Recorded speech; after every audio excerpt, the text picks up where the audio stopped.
The James Harden trade just happened. It just happened a few minutes ago, and I guess all the details are out at this point. But so Harden officially is going to Brooklyn. I don't know what happened with the Philly thing. It looked like within the hour it was heading more towards Philly because Philly it seemed like they had Ben Simmons on the table, but Daryl Morey kept saying no, no, he's not on the table, he's not on the table, and I guess he finally was not on the table. So it's Brooklyn, and it's Brooklyn. Brooklyn gave up the mother load pretty much, sacrificing the next 15 to 20 years to win a title with Durant, Kyrie, and James Harden. It's one of the, we talk about 17 Warriors as the best offensive team of all time. This team is just going to score overwhelmingly, you know, more than every other team in the league. You have two of the five best offensive players of all time in Durant and Harden on your team. You have all the Kyrie stuff going on, all the James Harden stuff going on. That is the only thing that would stop this team from winning a championship, would be if those guys and their antics keep up. But if they don't, if they set it aside for the season, it would be an embarrassment if this team did not win the finals. The thing that stood out to me most about this trade is not anything with the Harden stuff. It's that the Cavaliers just got their center of the future for basically nothing. They basically got Jared Allen for absolutely fucking nothing. They get Jared Allen and Taurean Prince, and I'm not seeing anything that they gave up here. Um, Houston, the Nets get Harden. The Pacers. So there was a Levert part of this, right? There was a Levert part of this where Levert was also going to be in the deal to Houston, but Houston then flipped Levert to Indiana for Victor Oladipo. So the Rockets overall are going to get Oladipo, Exum, who sucks. Karooks can do some good things. 3 first-round picks from Brooklyn, 1 from Milwaukee, all of them unprotected, and then 4 pick swaps, first-round swaps, all unprotected. So Milwaukee just got 4 picks, 4 swaps, Karooks, who can help, Oladipo, who's going to start immediately, for a guy who didn't want to be there. That's pretty fucking good. So Houston wins the trade. The Nets fuck themselves for the next 15 years, but they should win the title this year. Indiana gets Levert in a second rounder. Levert is, remember, Indiana was targeting Gordon Hayward in the offseason, but they couldn't get him. And Levert's can kind of, I think, fit that role that they want as like a really good scoring wing. And they get a second rounder, which is good. And then the Cavs, I think, also get, or Houston gets another second rounder from somebody.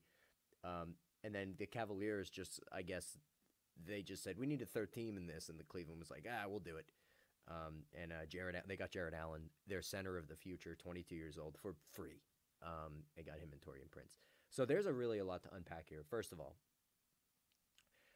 Durant, I think, I mentioned this on a couple videos, but the Durant thing, I think he wanted to play LeBron and Davis in this finals with Kyrie. And I think he wanted to win this finals against LeBron in order to prove that, I have eclipsed LeBron James. I'm better than LeBron James. Now, it's almost like he's on a loaded team again. It's him, Harden, and Kyrie. So if they win the title, they should win the title. This is one of the best offensive teams we'll see. Now, in my opinion, after I'm a younger fan, after watching The Last Dance, impressed with Michael Jordan or whatever. When LeBron James and the Lakers get to the finals and they play Brooklyn in the finals, and if they can beat a healthy Durant, Kyrie, and James Harden, it's going to be time for the serious discussion. It's going to be a serious discussion. If LeBron MJ, if this happens, it'll put LeBron at 5 titles, except he, arguably had a harder road. So I think there's a lot of implications with this trade. This is a huge monster blockbuster trade. It is a huge haul. And James Harden, I mean, really, who's the loser here? I kind of think it's Brooklyn. They really screwed themselves for the next 15 years. Like, oh my God, they gave away all their picks. And, wow, all those swaps. And those swaps are really going to be worth something. I just can't. This literally just broke a few minutes ago. And, wow. So, yeah, it's Shams and Woj have been tweeting and still tweeting. And Oladipo. Oh, so Oladipo's right. He's on this expiring contract. And the Rockets could kind of make him an offer, maybe get him to stay. So now you have Oladipo, Wall, Christian Wood, Boogie Cousins. You get the toxicity of James Harden out there. Now, this trade comes just after James Harden basically said, we suck. We're not better. We're not as good as the Lakers. And Boogie Cousins came out and said, look, we don't want James Harden here. And Harden didn't practice today, and the deal was to be done by the end. this thing with the Nets, it was very. They went after Harden simply because when Kyrie's contract is up, Kyrie, who the fuck knows what Kyrie's going to do? But getting Harden here kind of gives Durant more insurance that they can keep him long term, which I understand that for them. So now they have this elite offensive team. Wow. So Harden, they're five now. It's going to be Harden and Kyrie, Joe Harris, Durant, and then DeAndre Jordan. So DeAndre Jordan now is a full go because the Nets, they lose all those picks. They lose Jared Allen and they lose Caris LeVert.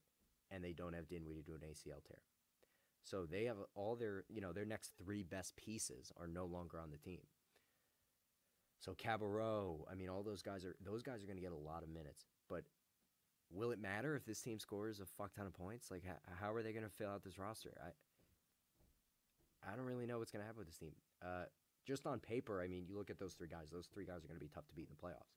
And just because of how much they score. But if this thing, bombs, let's say the Nets' depth is just a problem. And, like, let's say Kyrie gets hurt or Durant gets hurt or James Harden, breaks his dick in a strip club. Like, what do you go from here? Brooklyn, this is the second time they're doing this. They obviously didn't learn the lesson from the first time when they traded the Celtics a bunch of picks for Paul Pierce, Kevin Garnett. And that obviously didn't work. They got the fifth seed, and they didn't get much farther after that. This is just a monumental day in the league. If you're an Eastern Conference heavyweight like Philly, and I'm glad Philly kind of sticks with what they have, but this is just an insane day in the league. So the Lakers have already been cruising, and I expect them to go to the finals. But now that I'm kind of looking at this Brooklyn roster, I mean, you have to think about something. I mean, you have to realize how elite these guys are offensively. So now, I guess if you were to pull up their depth chart, right? So if you had Kyrie and James Harden, I guess you could go Joe Harris and / Jeff Green, and Jeff Green is like rolling roulette. Durant and DeAndre Jordan, but after DeAndre Jordan, your only big man is Nick Claxton, who's a young guy and he's hurt right now.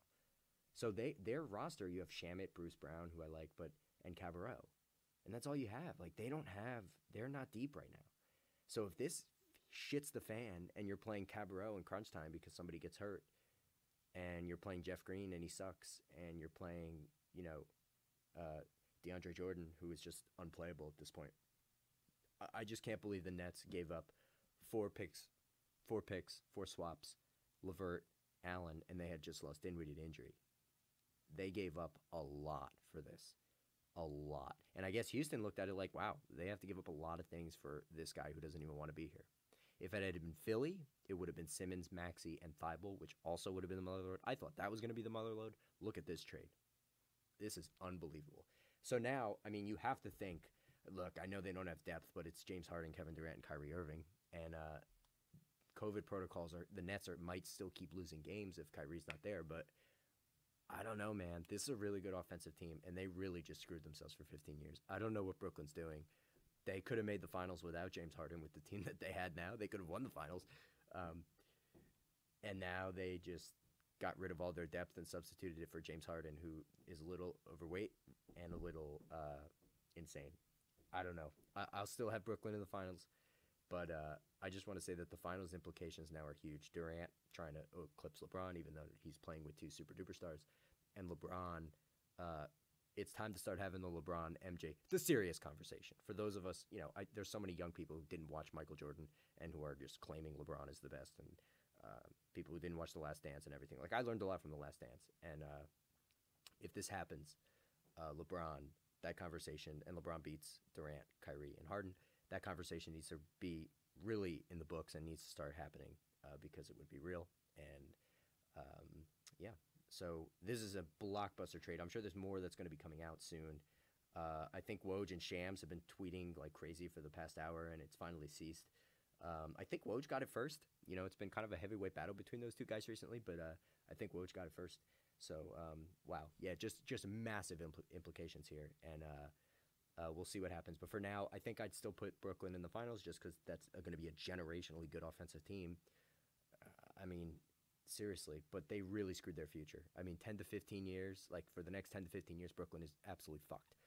absolutely fucked. And that gives me hope because, Celtics, Tatum, and Brown are coming around, whatever. But they had to give Harden up. They gave him to Brooklyn. I mean, and Houston just got the mother load. Everyone pretty much won this trade except for Brooklyn. So Brooklyn is going to have three, roster spots available. So now they're going to have to fill those. But they got the Dinwiddie exception, right? I think it's like 5.7 million. I have I have one Nets fan, Abdullah, is texting me. He's going crazy right now. He knows they're screwed for the next 10, 15 years. I do think one of the winners of this trade is Cleveland because they just got Jared Allen, the center of the future. He's 22 years old for fucking nothing. And you can, throw Drummond wherever you want him and get something better. So big win for Cleveland, big win for everybody except Brooklyn.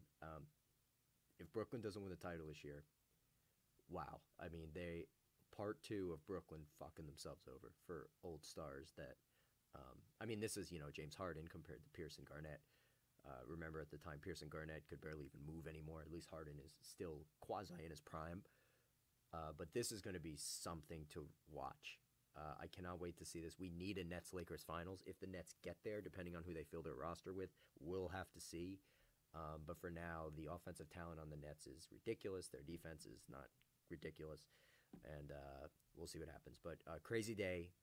More coming. I'll probably make another video when everything is finalized, the roster spots are filled, and do a little more of that. But for now, that's what we're looking at.